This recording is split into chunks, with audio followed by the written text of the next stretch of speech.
Okay, so I just want to go ahead and formally introduce everybody. So this is Anjali Rose. She did a majority of the composition throughout the film. Clayton also was an additional composer and did a lot of sort of addendum work and throughout the film, also beautifully done. And Susan Lucas, who did the vocals that are prominently throughout the film, both at the beginning and at the end for our water sequences. She did that based on Anjali's compositions. I guess we can kick off by saying if there was anything in particular that you tried to keep in mind for yourself throughout the process of creating music for the film. We can start with Anjali. We can start with you. I was thinking a lot of water, like the theme of water and just how it's fluid. I was thinking a lot about Harold Budd's compositions. He actually has a song Agua, and I sent that to you, Evelyn. And yeah, I was thinking of just like other elements that would add to that movement of fluidity. So I used a piano, acoustic piano. Yeah, we definitely discussed a lot about the fluidity and making sure that everything kind of always felt like a current. And I definitely feel like you accomplished that. And Clayton. I was very much a last leg contribution. I think everything Anjali did to build the foundation of the score was already there and already great and beautiful, and Susan's voice was already there and incredible and beautiful.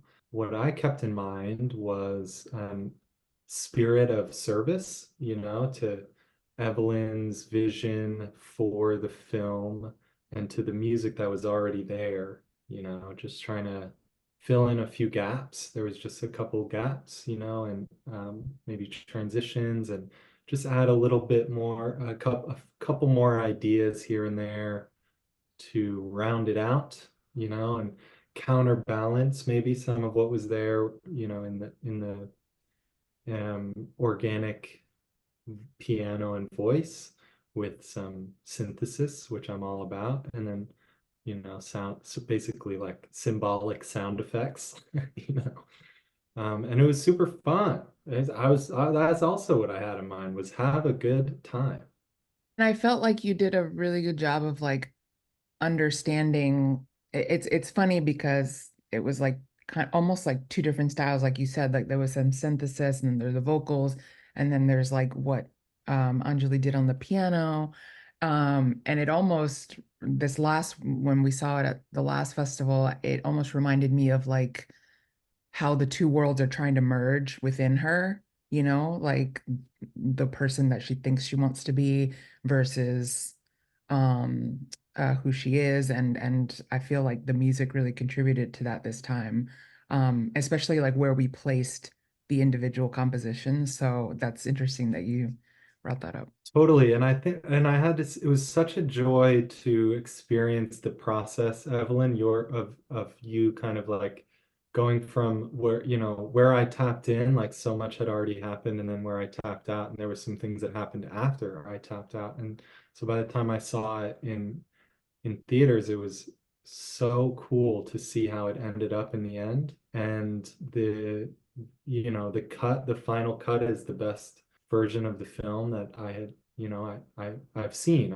of course, as to be expected. But it was such a cool experience for me to be like, oh damn, like that's fire. Like you really solved like a lot, I think, in your process, kind of after all the pieces were there, like putting it together. So it was really cool. You're an artist, it's all good.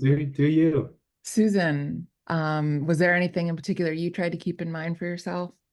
I mean, I think just with what you gave me, it was just such a beautiful like stage to walk onto. We had such a beautiful composition laid down, and then I even got the treat of like the visual.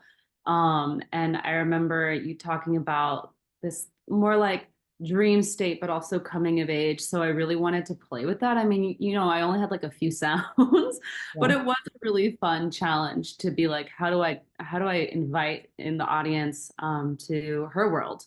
And yours. And so that was really satisfying to get to play with just like little siren calls. No, and that's exactly what it is. And you totally nailed that, I feel like, because that's what I think the intention was like the calling of coming Yeah. back home. And so yeah, that was really great. Anjali, I wanted to see if we could talk a little bit about the simplicity of the music, because I know that that was really important to me, but there was a way that we were able to accomplish that with the particular piano. And I just wanted to see if you could talk a little more about that. Yeah, I mean, I think when you keep things simple, there's more space to like create your own connection to like what you're seeing visually. I think I only maybe occasionally would take like a piano take and reverse it and then add a little bit of like delay just to create some ambience. Um, but mostly, and maybe there's like chime sounds. I remember creating a lot of music for the project, but then, only like a few gets chosen as what always happens. Which is, But I just want to say, like, our original cut, the reason she made also so much music was because our original cut was 30 minutes. The final film is 16, which is pretty much cut in half. Going, sorry. yeah, I know I can't imagine also on y'all's end, like just cutting it down and constantly like negotiating. It's a huge project. Like there's so many people involved, so it's really cool. How many? Yeah, and then we also worked together. We were like a lot of those songs you were there on Zoom, and that was really beautiful to like because then we could know like in the moment what was working with your intention. Yeah, I thought that was great too. And then the other thing is like, I don't remember what was with the piano, but the piano was like in a different key that it was supposed to be or something. And Oh we yeah, had, is that a tune? oh, okay, yeah. And then we were just Yeah. like, well, let's see how we can make something like kind of off with it. And I felt like that also contributed because of the story, because, Mhm. she is a little off and she's trying to find her way. So it's kind of cool that it like resolves then with like the beautiful vocals that Susan put in, by the end. And I don't know, it just kind of all was stars aligning kind of thing. How did was there anything that was particularly challenging that you guys think about? Like Susan, when translating the vocals from what was, you kind of talked about it a little bit already, but like, I don't know if there was anything that was particularly challenging about that because it wasn't Yeah. your original piece. No, it kind of was more challenging than I thought because it was like I have a very short amount of time. And I was like, do I want to make it more staccato or legato? Like, how do I want to like play with it? And I think just going back to the intention of the story, especially as a singer and a writer myself, I think that's always something that that's where the home base is, and not trying to overdo that or overthink it and just trusting it. I think it's really beautiful that it opens and closes with that because it's kind of like that dreamscape you talked about again. But yeah, I think that was the biggest challenge. And I think you talked about simplicity, and I really resonate with that because knowing where to leave space is so much a part of a musical process and any creative process, I think. Love that. Clayton, was there anything that was challenging for you? The timeline, girl, the timeline. No, I'm That shit was sorry, guys. crazy. By the time we had our initial conversation, and I'm not mad about it, but this is the clearly obvious answer to your question is the timeline. Our initial conversation was like, dope, this project is gonna be so dope. Like this thing's been in development for over a year. Like, great, I'm gonna really get to learn so much and stretch out on this. And then on the second meeting, you were like, oh, by the way, like 3 weeks. We got three full weeks. And I was like, ha ha, cool. Listen, Do like a listen, different. Anjali was on the road. Like we recorded this like out of LA because the And time. it wasn't even like your timeline that was the issue because I was going to New Zealand Yeah. and it was Oh, I think right. you actually there was something it was It's like you. it was me too. It was me too. Absolutely. I think I probably would have had 2 months No, if it no. wasn't for the New Zealand trip. So fucking timeline. That shit was crazy, but it No, was but exciting. it's not just you though, because like all of it, like, I mean, Anjali can talk about this, even Susan. I was like, kind of need this now. Yeah. And yeah, it's just the nature of that. I also thought even for the film we would get like a full year. We got like 3 months. It was just insane. But I gotta say, I'm okay with it in the end because I think I would have, when I think back to what I would have done, let's say if I had months and months, like it's not better than what I ended up doing. And I don't think I would have done Mm. what I did if I had had all that time. Like I think it was a productive constraint in the end, I think, to just be like, okay, I have to react to the situation, act on instinct, like do my best. And Yeah. there was it prevented me, I think, from overthinking it. Which is great. Yeah, overthinking. I know I can be guilty of that as well. So obviously, if people haven't picked up, you guys worked, kind of almost in like vacuums from each other. Was there anything in particular that inspired you about the other, person's compositions, or how did you guys feel like you were going to work off each other without really ever have communicating until now? Do it the Sure. other way. I mean, I feel like, yeah, again, it was just, it kind of felt like a weird little sci-fi project, but that's pretty common during like the last few years. So it's really beautiful to meet you guys now because like I just want to like stress again. I was like the composition of the music was so, so beautiful and tasteful. And hearing you talk about the timeline, I was like, oh yeah, my timeline was kind of short, but I had like vocal tracks. But I couldn't imagine composing a whole film and then editing it down and down and down. But yeah, that's my 2 cents on I can't remember the original question. I'm just like the music was really good. Oh, sorry. No, no. It was just like, how was it working off each other without actually working off each other? Oh, well, yeah, I think, music is a universal language and they made it very easy to communicate with and be a part of. So, Super comfortable with this type of process. Like I come from a solo artist world of rap music where emailing MP3s is like the name of the game. You're like never in. So that part was totally normal to me. And then one thing I would add as well is that hearing Anjali's music and also Susan's, but in particular, the piano and the reverse piano and those types of things, it felt so um it felt so aligned to my like aesthetic and like what I'm into. And that's true, Evelyn, about your visuals as well. The whole project just felt like super aligned to what I'm into. I felt like, I don't really know what's going on here, but it all seems right to me. Yeah, that I felt that a lot with you guys as well, just individually.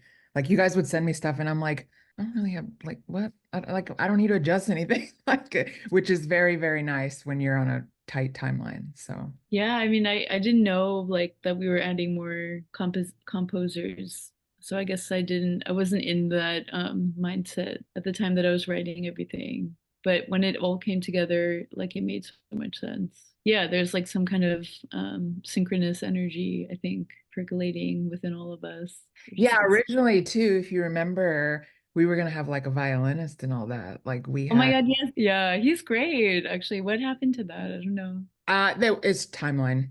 Timeline Mm. wouldn't work out Mhm. timeline wise. It worked out. So all right. Well, as we begin to wrap up here, the last question I want to ask is how much of the story influenced your take on, the music? I think that feeling of being isolated, but then also together, like so Gabriela's like the daughter of an immigrant, and that's also my story with my father. And then that creates this weird like dichotomy of like being American and having like an American accent and understanding that culture, but then also understanding this other world that we grew up with at home, which has totally different cultural norms. So it creates like this isolation and this sense of loneliness, which I think is kind of present in the sound, in the music. But there's also, I mean, the story is very hopeful too, and there's like this youthful, like kind of like high school, like the romance, for example, I'm thinking with Yeah. Gabriela, the cutie boy. I forget his name. He reminds me of Justin Bieber, but Yeah, we definitely wanted that to feel a little bit dreamlike. Yeah. and I tried to reflect that in the sound, like some of the harmonies. I was like, I want this to be avant-garde, but then also kind of predictable in a way that's like Disney meets like Large Frontier or some shit, like something really experimental meeting something that is familiar and like I don't know, classic, I guess is a better word. Yeah, I love that. And it totally came across, which I'm happy about because kind of like my sensibility too, where it's like bringing classic with, yeah, the weird. Mhm. Well, I mean, for the synths that I added in there, they're sort of sad as fuck and like dramatic, sort of like dramatic. And um, that came about from the sort of like montage of like, oh, you're not like you can't join the club, you can't, you know, your there's an issue with your college application, and then there's like all these kind of shots of her just like of Gabriela being sort of like drifting, floating through life. So, you know, sad. And like her in the shower too, like being able, I think being able to hear her mom and just that like that bummer feeling of being a teenager and being like you're in your home surrounded too close by your family members, but you feel so alone, you know, and like the shower is like very that, you know, that like emo kind of Mm. energy. Yeah, that sort of claustrophobic feel I definitely felt in Claustrophobic. your music. Yeah, for sure. Yeah. And the harmonically it doesn't resolve, which it was I think a different way of achieving something similar to the out of tune piano, you Mhm. know? And I think that's cool. Like there at times I was like, maybe I should have made that resolve. Like because maybe the story doesn't totally all the way resolve. It's like on its way there. Again, I think I've been a little repetitive, but just really going into this like it's entering the dream state and exiting it at the same time because with my sequences and just kind of like giving space for that and like the essence of hope, even if it feels shaky and not as faithful as we'd like. Yeah, I think that the story is really relatable and tangible for all different types of people while still staying true to like very distinct themes. So yeah, lending vocals to that was really fun. I think that it all sounds like very broad, but to me, I was like, no, it was specific in that way. Because like again, I just really wanted to honor the space. I think that was like going back like a question. That was my biggest challenge for a minute too, because we did go back and forth for a moment. But yeah, just trusting that and letting the story, you know, kind of live, you know. It reminds me of like a little like Alice in Wonderland, like we're in. Yeah, yeah, yeah. I mean, And I like what you're saying about creating a way to honor the space because I feel like that's one, I mean, narratively, that is what those sections do, but also because that's kind of what the psychological journey is as well. You know what I mean? Where it's like, how are we creating space for her to be able to see herself in a different way? And so that's cool that yeah, I you think there is like a higher self involved in those vocals that because that's what probably like kind of lives in her mind, at least from like my own playful analysis of like, you know, what she doesn't come when she like fully blossoms into like kind of like a sense of confidence. And like, yeah, she experiences so many things like the loss and the challenge and the love. Yeah, just life. So Thank you guys for taking some time out to talk about this. And I really hope people enjoy hearing more about what your process is because I often feel like a lot of these, BTS kind of things are always like the actors or the cinematographer. And I I feel like music, as I've known, just watching at the festivals, how much it's changing my perception of the film. And so I think it's really important that people hear a little more about the process.